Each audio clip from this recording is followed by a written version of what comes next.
जानते हैं धीरेन्द्र कृष्ण शास्त्री जी कौन है? सोशल मीडिया में जो देखा है हमने चलते फिरते वही है, जानकारी है नहीं। पर्ची निकालते हैं, लोगों की भविष्यवाणी करते हैं। सुना है हमने। बिहार के नहीं है। बिहारी अगर रह रहते तो कुछ पहले से ख्याति रहती बिहार में। सर आपके पास में ही हनुमत कथा कहने आ रहे हैं, महज यहाँ से 500 मीटर की दूरी पे आपके आवास से, क्या जाएंगे आप? नहीं, भीड़ में जाना पसंद है। वाइट 30 मैंने अपने पैशन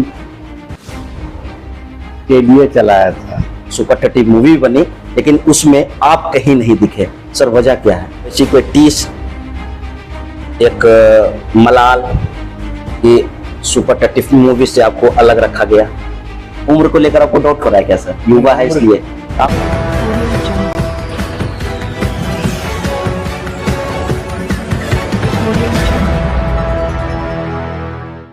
नमस्कार, मैं मस्खरा रिपोर्टर विशाल चौहान आप सभी का स्वागत करता हूं। मोबाइल के डिस्प्ले में आप जिन्हें देख रहे हैं ये परिचय के मोहताज नहीं है, पूर्व डीजीपी अभयानंद सर है। सर इसलिए हैं कि ये शिक्षा वित्त से जुड़े हुए हैं और शुरुआत से ही इनका शौक रहा है बच्चों को पढ़ाने का, और सुपर 30 के संचालक भी ये रहे हैं। सर सबसे पहले आपका स्वागत है। धन्यवाद। सर शुरुआत करेंगे, बहुत सारे मुद्दों पे आज हम बात करेंगे, लेकिन शुरुआत हम करेंगे जब आपका जो भी पढ़ाई का जो पढ़ाने का जो आपका सिलसिला चालू है, यानी कि सुपर 30 का जब आपने नींव रखा वहां से हम लोग करेंगे। सर सुपर 30 ऐसा एक समय था कि अभयानंद और आनंद दोनों एक नाम हुआ करता था, लेकिन अब दोनों जो है अलग हो गए हैं सर, और सुपर 30 मूवी बनी लेकिन उसमें आप कहीं नहीं दिखे, सर वजह क्या है? पैशन और प्रोफेशन दो शब्द है अंग्रेजी का, अंतर उसी के कारण था। मेरे लिए पढ़ाना एक पैशन था और जिनका नाम आपने लिया उनके लिए वो प्रोफेशन था। कैसा था? वो उनकी जीविका थी। अच्छा। मेरी जीविका वो नहीं थी। मैं सरकारी नौकरी करता था और अभी भी जो पेंशन मिल रहा है वो सफिशिएंट होता है सर्वाइवल के लिए, अपने लिए, अपने परिवार के लिए। जब ये मुझे एहसास हुआ कि ये दोनों एक साथ नहीं चल सकते हैं तो 2007-8 में मैंने अपना रास्ता अलग कर लिया। कोई खास वजह रही होगी सर? वही कि ये दोनों चीज़ें एक साथ नहीं चल सकती हैं। एक आदमी जिसका पैशन है पढ़ाना और एक आदमी जो अपनी जीविका के लिए पढ़ा रहा है, ये दोनों एक साथ नहीं हो सकते। तो शुरुआत में सर जब आप लोग एक हुए थे तो ये चीज मेरे ख्याल से आप जानते ही होंगे। नहीं, दुनिया का हर चीज़ तो मैं नहीं जानता था। कभी कभी कुछ चीज़ें एक्सपीरियंस करने पर समझ में आती है। तो सर 2007-8 में आपने छोड़ा, लेकिन फिर जो फिल्म बनी तो फिल्म में फिर आपको कहीं नहीं रखा गया, जबकि नींव आपने रखी।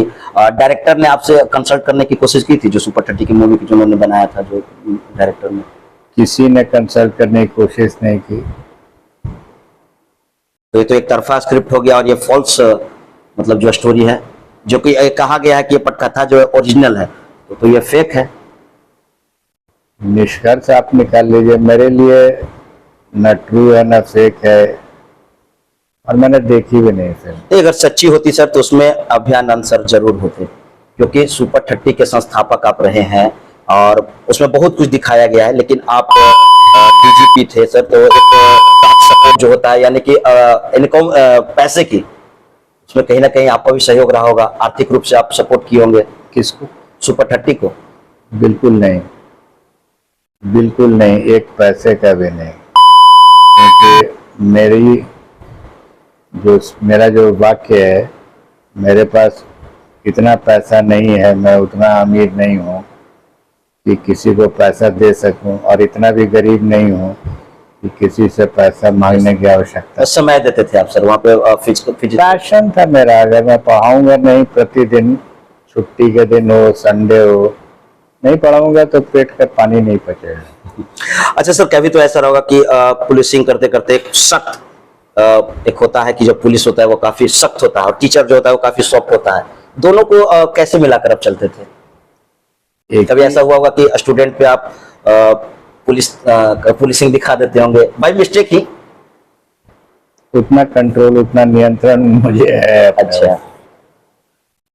तो ऐसा कभी नहीं, कोई ऐसा इंसिडेंट, कोई घटना छोटी मोटी?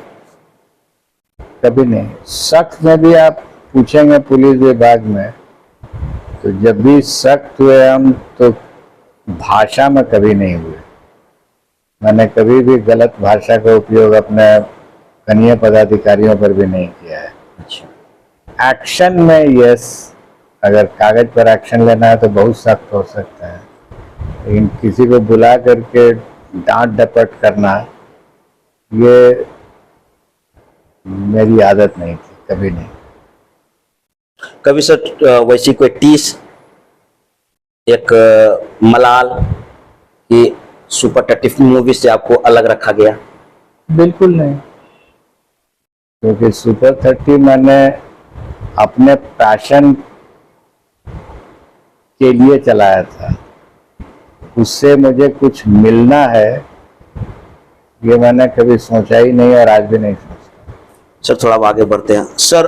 94 की घटना पता होगा भली भांति आपको, उसके बाद फिर आनंद मोहन जी की अब रिहाई हो चुकी है, ये गलत है या सही है? एक अभियान सर, क्या कहेंगे इस मामले पर? ये मामला ऑलरेडी अब सुप्रीम कोर्ट में आ गया बिल्कुल है बिल्कुल और सुप्रीम कोर्ट ने नोटिस इशू कर दिया है। जी।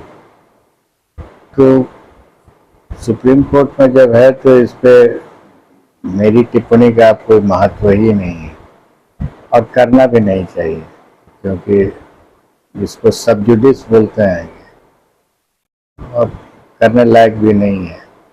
इतनी सर अभी सियासी गलियारों में काफी हलचल मची हुई, घमासान, हाँ। ये गलत बताया जा रहा है कि उनकी एक आप बेहतर तरीके से जानते हैं, पुलिसिंग आपने देखी है, करी है, तो उसके हिसाब से क्या कुछ होना चाहिए था या हुआ है? सियासी गलियारों में मैं चलता ही नहीं हूँ, वो तो पता है शुरू से ही। इसलिए मुझे जानकारी नहीं रहती है। सोशल मीडिया में जो पढ़ते हैं वो है। लेकिन आपका भी बयान लगातार आ रहा था, आप मीडिया में भी आ रहे थे, और जिस समय सुप्रीम कोर्ट में मामला नहीं गया था तब तक हमने कुछ बात कही थी, वो अभी भी है सोशल मीडिया में। जी। आप उसको यूज कर ले सकते हैं। नाउ जब ये सुप्रीम कोर्ट में है और इसका डेट्स पड़ा हुआ है, बिहार सरकार को जवाब देना है, तो इसको सब जुडिस बोलते हैं और तरीके से इस पर कोई अब कमेंट नहीं होगा। इतनी जो घमासान मची हुई है, उसके बाद लोग लगातार तरह का बयान निकल कर आ रहा है, जो भी वो आपने देखा होगा सर, और नजदीक से काफी, आप उस समय बिहार में ही थे और पुलिसिंग में ही थे। सही बात है, देखा तो हमने था, ऐसी बात नहीं है कि उस पर कोई अपना विचार नहीं है। क्या कहेंगे? लेकिन नहीं कहेंगे इसलिए कि वो मामला ही अब सब जुडिस है, उस पर कुछ भी कमेंट करना वो। लेकिन जी कृष्णा जी की जो पत्नी मैडम का कहना है कि ये व्यक्तिगत तौर से मैं याचिका दायर नहीं कर रही हूँ, ये आईएएस अफसरों के द्वारा किया जा रहा है। नहीं, जो फैक्ट मुझे जानकारी है वो पिटीशन उनका भी है और आईएएस अफसर भी इंप्लीड हुए हैं उसमें। अच्छा। लेकिन ओरिजिनल मेन पिटीशन मैडम का ही है, क्योंकि हमने उसका सोशल मीडिया पर आया हुआ था जो ऑर्डर्स निकलते हैं सुप्रीम कोर्ट के, उसमें हमने देखा है ओरिजिनल पिटीशन उन्हीं का है और आईएएस अफसर भी आए हैं, उनको इंप्लीड किया गया है। अच्छा। और सर बहुत से पूर्व डीजीपी जो हैं वो अब राजनीति में कदम रख रहे हैं, आप भी पूर्व डीजीपी हैं। एक अभी पूर्व डीजीपी ने राजद ज्वाइन किया है, एक और पूर्व डीजीपी ने कुछ दिनों पहले जदयू ज्वाइन किया था। क्या पूर्व डीजीपी अभ्यानंद सर भी कोई दल को ज्वाइन करेंगे या राजनीति में कदम रखेंगे? दूर दूर तक नहीं। जनता का सेवा नहीं करेंगे? जनता की सेवा करने का मेरा अपना तरीका है, मैं कर रहा हूँ। सर लोग ये जानना चाहते हैं कि अभी लाइफ स्टाइल अभ्यानंद सर का क्या है? कल तक वो पढ़ाते थे, क्या आज भी पढ़ा रहे हैं? बिल्कुल पढ़ा रहे हैं, थोड़ा ज्यादा ही पढ़ा रहे हैं पूर्व की अपेक्षा। सुबह 7 बजे निकल जाते हैं, घर के बगल ही में सरैया एक गांव है, उसी में किराए का मकान लिया हुआ है, बच्चे वहीं रहते हैं, वहीं पढ़ते हैं। तो 10 बजे तक लौटता हूँ, सुबह 7 बजे के 3 घंटा सुबह में, और फिर शाम में 5 बजे जाके 7 साढ़े 7 बजे तक लौट आता हूँ। कुल मिलाकर के करीब 5 घंटा प्रतिदिन अभी भी पढ़ाता हूँ। सर वो क्या है, थोड़ा सा उसके बाद ब्रीफ करिए ना, बताइए ना कि आपके सरैया में जो मतलब क्या चल रहा है, किस तरह का इंस्टीट्यूट है, क्या है? अभयानंद सुपर 30 अच्छा। के नाम से है। उसमें अब नीट की भी परीक्षा हो रही है। अच्छा। नीट के लिए भी ट्रेन कर रहे हैं हम लोग 2 साल के, 10th पास को, और आईआईटी के लिए तो है ही है। अच्छा, वो पुराना सुपर 30 है क्या? हाँ, जो पहले कंकड़बाग में चल रहा था, वो हम चले आए यहाँ लेके उसको। अच्छा। घर के नजदीक है, 5 मिनट का रास्ता है। इसे इंडिपेंडेंट आप चला रहे हैं सर खुद से? हाँ, पढ़ाने का कार्यक्रम मेरा ही है। कुछ और फैकल्टी के लोग भी हैं, वो लोग भी पढ़ाते हैं, केमिस्ट्री और मैथ्स। कुछ फिजिक्स के भी टीचर्स हैं, बट हमारा अपना जो कार्यक्रम है पढ़ाने का, वो हम कर रहे हैं और एकदम तरीके से कर रहे हैं उसको। सर एक आखिरी सवाल, बागेश्वर धाम सरकार यानी कि धीरेन्द्र कृष्ण शास्त्री पटना में आए हुए हैं और काफी सियासत गलियारों में घमासान मचा हुआ है। क्या आप जानते हैं धीरेन्द्र कृष्ण शास्त्री जी कौन है? सोशल मीडिया में जो देखा है हमने चलते फिरते वही है, जानकारी है नहीं। पर्ची निकालते हैं, लोगों की भविष्यवाणी करते हैं। सुना है हमने। बिहार के नहीं है, बिहारी अगर रह रहते तो कुछ पहले से ख्याति रहती बिहार में। बिहारी नहीं है, इसलिए पता नहीं है। और सोशल मीडिया पर देख करके कोई उनके बारे में कहना पक्ष या विपक्ष में उचित नहीं होता है, क्योंकि जानकारी ही नहीं, अभाव है। जरा सा भी जानकारी नहीं है, मतलब बिहार के बाहर है इसलिए आपने जानकारी लेना मुनासिब नहीं समझा? उम्र कम है ना, उम्र कम है तो क्या है पता ही नहीं।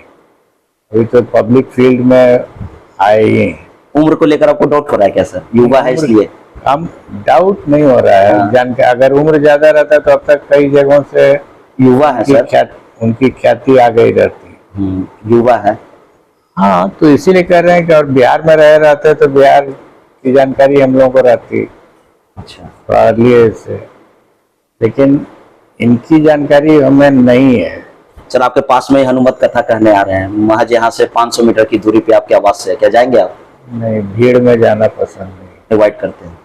भीड़ में जाना पसंद नहीं। अच्छा, चलिए बहुत बहुत धन्यवाद सर आपका। ये थे हमारे साथ पूर्व डीजीपी अभयानंद सर, जिन्होंने अपनी बातों को रखा। कैसा लगा खबर, प्रतिक्रिया जरूर दें। अगर अभी तक आपने हमारे यूट्यूब चैनल को सब्सक्राइब नहीं किया है तो जल्द से जल्द करें, और हाँ, फेसबुक पेज को जरूर फॉलो करें।